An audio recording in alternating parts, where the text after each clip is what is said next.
wamemkera Mola wao, wamemuudhi Mola wao, wakafanya hima kurudi kumtaka msamaha Mola wao. Wayuhibbul mutatahhirina, na Allah anapenda waja wake wawe wasafi, wawe tahara. Utahara, usafi wa mwili, usafi wa mavazi, usafi wa ndimi zetu ziwe tahara. Kuna watu midomo yao ni michafu, hata akipiga mswaki mara 100 kwa siku, mdomo wake hauachi kuwa mchafu. Kwa nini? Kwa maneno yanayotoka katika kinywa chake ni karaha, au audhi watu usiku na mchana, ni kuwakera wanadamu wenzie kwa kupitia kinywa chake, kwa kupitia ulimi wake. Mtu huyo mdomo wake unakuwa ni mchafu. Tahara ya mwanadamu ni kinywa chake kwa salama, hawakeri wanadamu wenzie, hamkeri jirani yake, hamuudhi rafiki yake, hamuudhi yoyote katika wanadamu.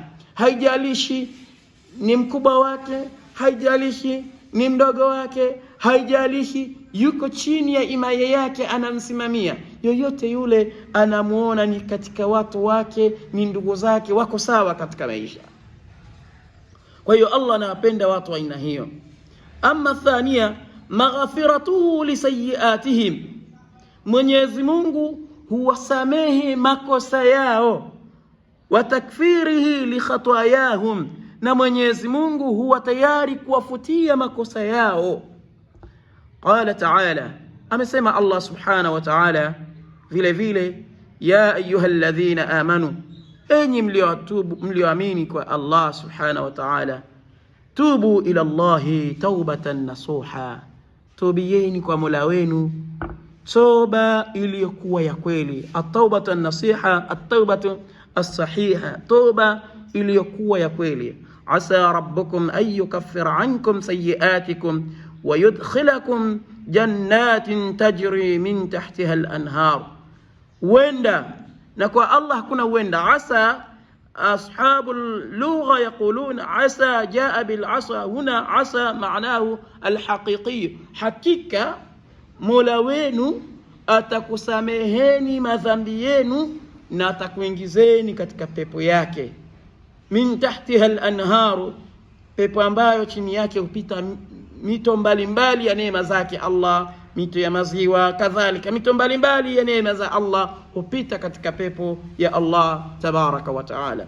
Hadhihi min sifati ahamiyati at-taubatu ila Allah. Huyu ni moja ya umuhimu wa mja kutubia kwa Allah. Mwenyezi Mungu anakuwa tayari kumsamehe, na sio kumsamehe tu, anamfutia kila aina ya kosa lake, kadhalika na kumtengenezea njia mbadala ya kumfanya kuwa rafiki wa Allah subhanahu wa ta'ala, kadhalika na kumfanya kipenzi chake, mtu wake wa karibu, mja wake pale anapomwomba Allah, na Allah anakuwa ni mwepesi wa kuitikia dua ya mja wake, kwa sababu mja mwenyewe amejionyesha kwa Mola wake kwamba yeye ni dhaifu, yeye ni kiumbe mkosefu, yeye ni kiumbe ana anachokimiliki katika hii dunia. Ndio maana akafanya hima ya kumrudi Mola wake. Ndugu zangu, tuwe wepesi wa kumwomba Mwenyezi Mungu msamaha.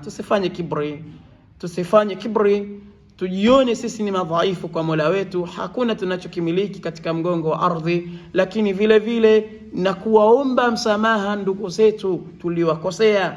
Mume amuombe mke wake msamaha, na mke vile vile amuombe msamaha mumewe. Kila mtu asijione kwamba yeye hana nafasi ya kuomba msamaha kwa mwingine.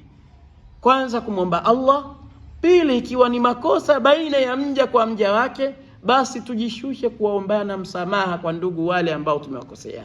Mtu asitokea akasema mimi siwezi kumsamehe fulani, na wala akitokea amekufa siwezi kufika kwenye kaburi lake kumzika. Haya si maneno ya waja wake Allah wema, ama waja wema hawatamki maneno hayo, wanakuwa ni wepesi wa kusameheana.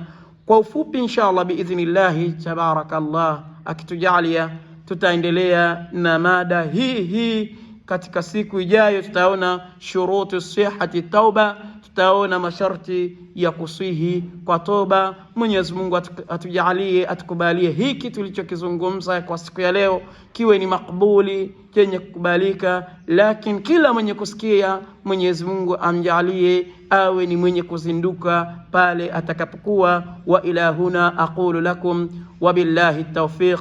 Ana sahibukum الشيخ عبد الغني بن عبد الواحد.